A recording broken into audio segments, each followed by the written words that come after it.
Hi students, and welcome to Preliminary Chemistry and the Metals video series. This is the second, and we're going to be looking at the different ages of metals.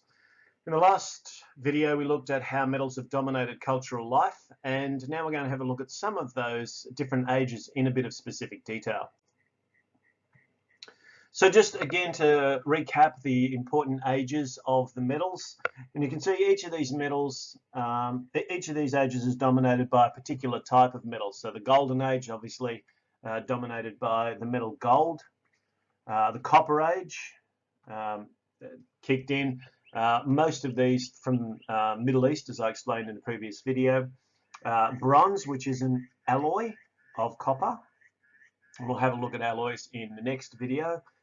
Iron, and then in the modern age we've got quite a range of metals, a lot of things like aluminium and titanium that are being used in all sorts of different ways with a range of different properties and uses, and who knows what's going to happen in the future. We found a lot of radioisotopes of metals that have been produced artificially and or synthetically, and those are proving to be quite useful as well.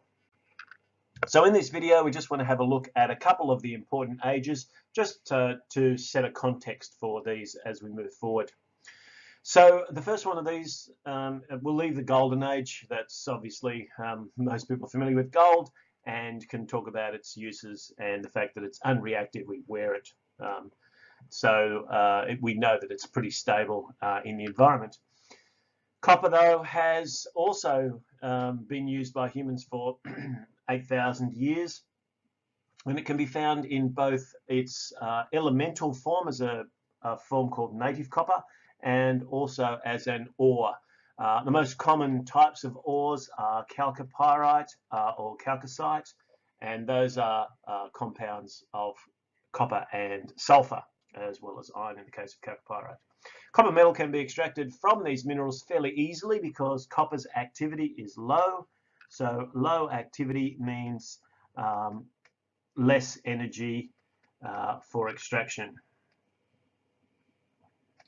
And that's one of the important things to remember as we work through these processes.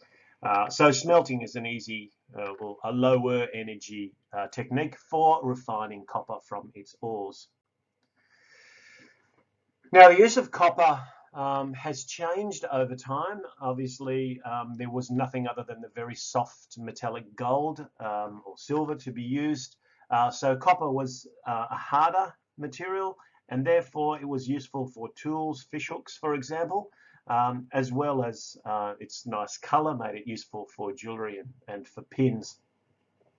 Its most important contemporary use, of course, is in electrical wirings. Its ability to be shaped, ductility, to be drawn into a wire, and its fantastic electrical conductivity makes it an outstanding choice for things like wiring systems in homes. Copper is also used as a saucepan base and also in water pipes and ornaments in contemporary use, in modern use. Following the Copper Age is the Bronze Age, and the Bronze Age really followed the Copper Age because bronze is an alloy of copper, as is brass, and we'll have a look at these two alloys in a little bit of detail later on. There's a couple of different types of bronze: arsenic bronze and tin bronze. And bronze, with the addition of these other metals, the copper was made even harder, and so this is one of the reasons that we use alloys, because the combined properties of the individual components produces a product that is superior to either of its components.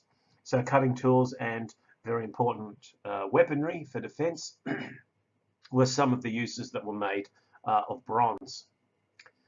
Following the Bronze Age was the Iron Age, and iron is really when we're starting to get to some seriously hard and durable materials.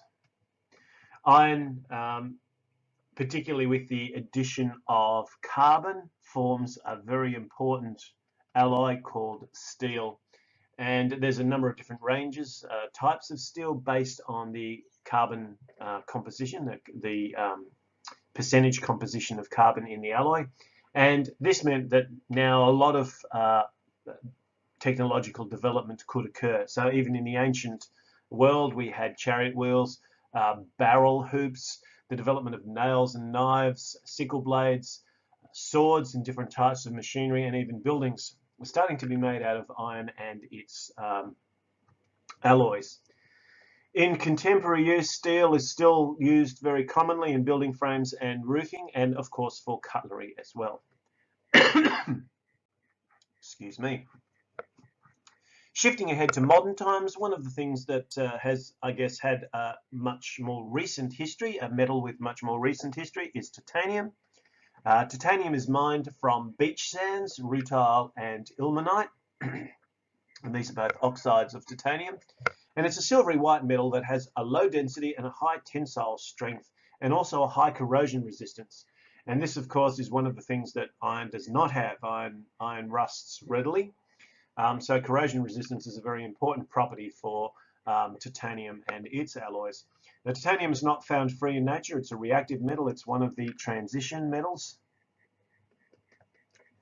And the first samples of metallic titanium were produced a couple of 100 years ago. It's very lightweight and also very strong, and it's in its alloyed form, it's an even stronger material than steel. So there's two advantages that it has over steel, both its strength and also its corrosion resistance. It's also very resistant to fatigue, which is basically cracking of the metal. So titanium is one of these ones that's developed very recently in our modern age, and of course chemistry continues to develop new materials for a new age. Thanks for watching.